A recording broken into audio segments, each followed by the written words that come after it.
Matt Gaetz insulted our next guest, and she made $2 million off of it. Wait, what? Okay, well, let's talk about it. Olivia Julianna is a political strategy specialist, and she's at Gen Z for Change. And she did really do that, by the way, but not for herself. We'll explain. Olivia, great to have you here. Thanks for having me. No problem.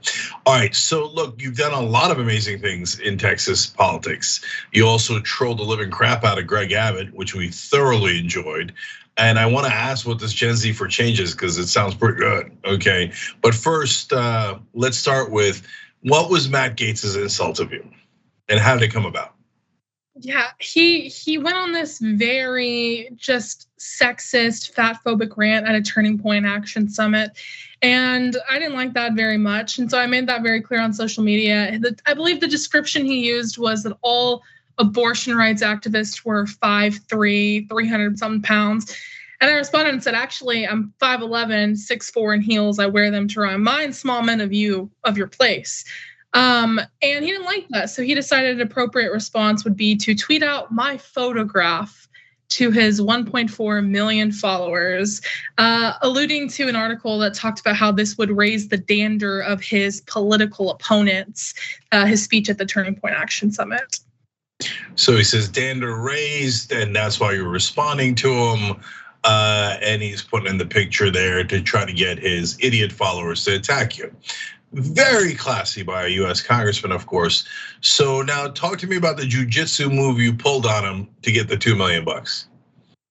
I had a lot of eyes on me after, he decided that he was going to target me individually. So I decided that I was going to do what I always do, which is put my activism work first.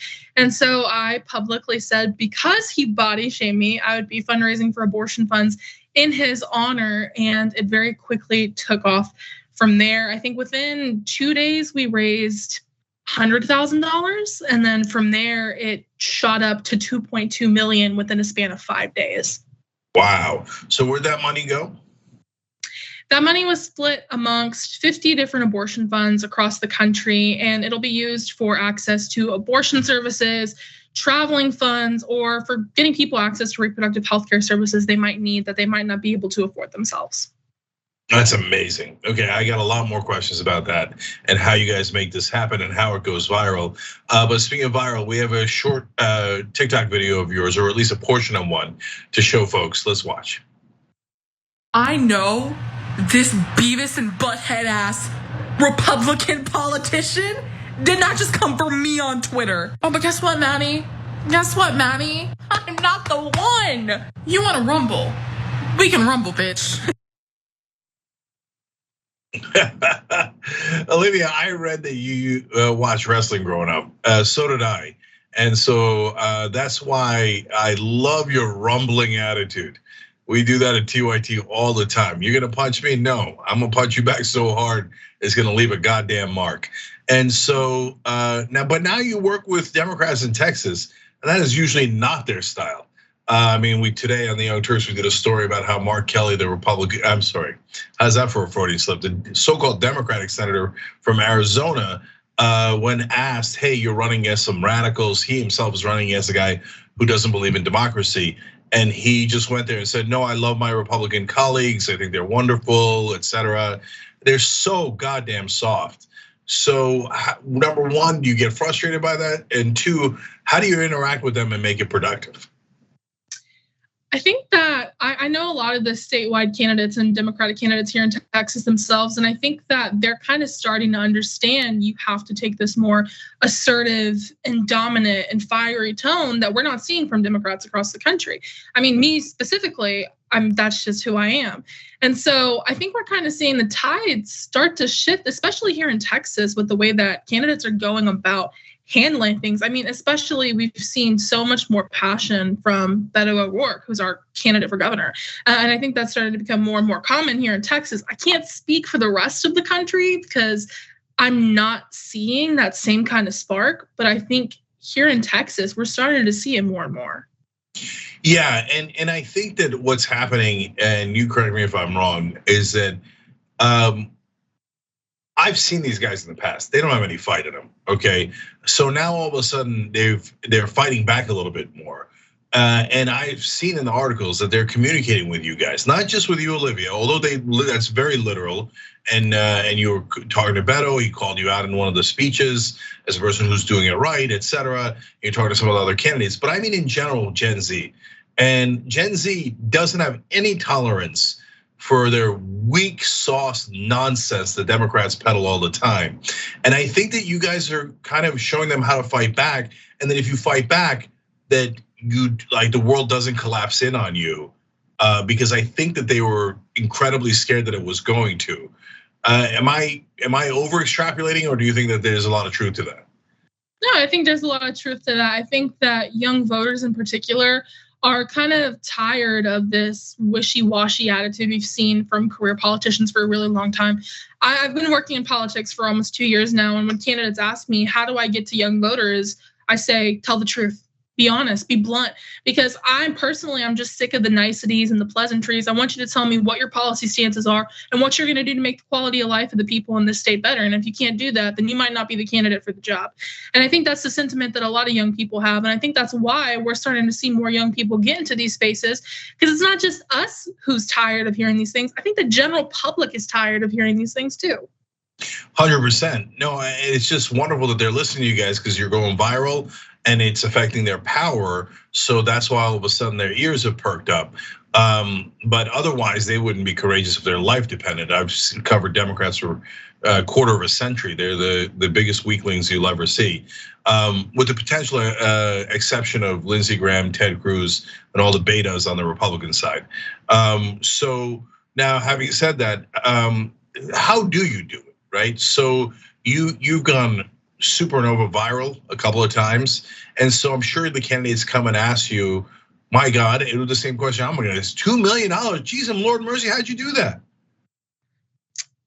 I wish I could tell you. I mean, you just got to have thick skin, and you got to be willing to roll your sleeves up and fight for what you believe in. I think that's why people cared so much, is because I think Matt Gaetz picked me because of my identities. You know, I'm a Mexican, queer, disabled woman living in Texas, of all places. He thought that I would just kind of sit back and take that kind of abuse. And I think that's the way that a lot of Republicans see young people this day and age. But the reality is, we're not fragile, and I'm not fragile. So if you're gonna pick anyone, I think I was definitely the wrong one to pick on, because I don't play these games. I was born and raised in rural Texas. So I think they could have picked someone a little softer to go after. Like maybe Nancy Pelosi or Chuck Schumer or Joe Biden. Okay, so Olivia, I love your attitude. Yes, double down on it. Make sure Democrats are listening, because you're the only hope. You and the next generation is the only hope for Democrats to actually listen. Because when old school guys like us say it, they're like, "Oh, economic populism, telling people that you'll fight for them and for higher wages and healthcare for everyone." Don't be ridiculous. We have to tell people how similar we are to Republicans. You have no idea how frustrating 25 years of that incompetence is.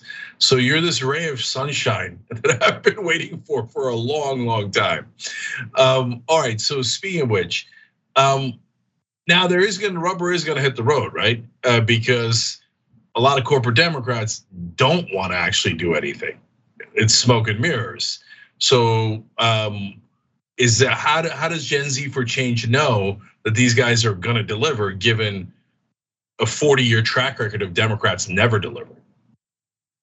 I think the general consensus that I've heard from a lot of young people is that voting isn't enough. It's not enough to vote for the candidates you like. You have to go out and organize in your communities with either on the ground organizations or nonprofits that are gonna provide mutual aid for the people that need it the most. I think that Democrats have done good things in the last 2 years. I wish we could have done more. I wish we had people who were willing to do more. But I think that right now we're in such a pivotal point, especially in states here like Texas, that we just got to focus on getting local candidates elected who want to make our day-to-day lives better. And then we can focus on going from there. Because I think that that's something that a lot of young people are talking about that older Democrats might not be aware of. Yeah, and the younger the candidate is, usually the better. It's not a blanket rule, but it's a pretty good rule of thumb. And the more progressive the candidate, of course, is better. But young people tend to be way more progressive and willing to fight back against the right wing. And as you can tell, those are issues I've got with the Democratic Party. So, Olivia, for folks who don't know, what is Gen Z for Change? Gen Z for Change is a coalition of content creators and activists and organizers from across the country who our main goal is to promote civic engagement amongst young people, but also fight for progressive change for the causes we believe in. We've done a lot of great things in the last few years. We've taken down tip lines. We've fought back against union busting Starbucks corporations. There's a lot of different projects we've done to help people, not just in politics, but also within the labor movement and the abortion rights movement as well.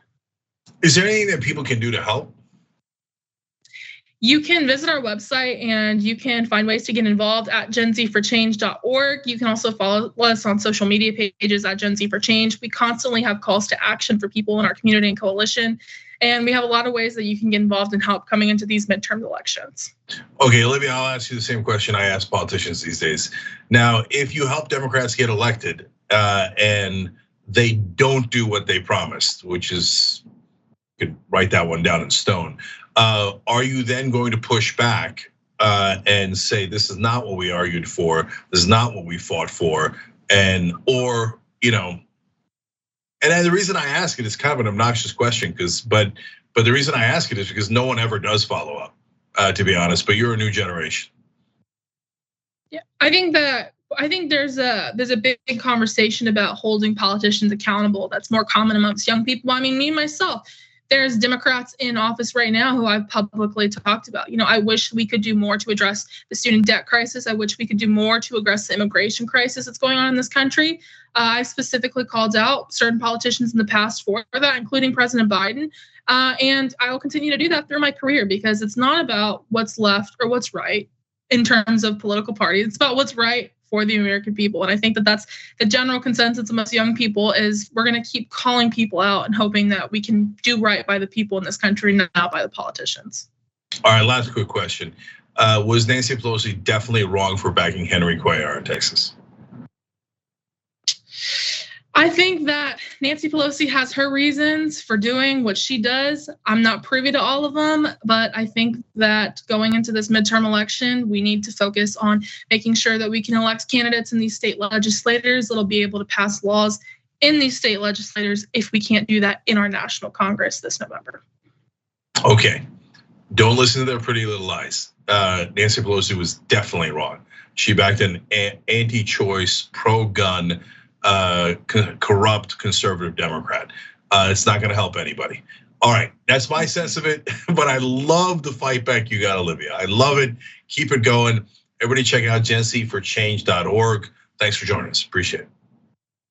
Thank you.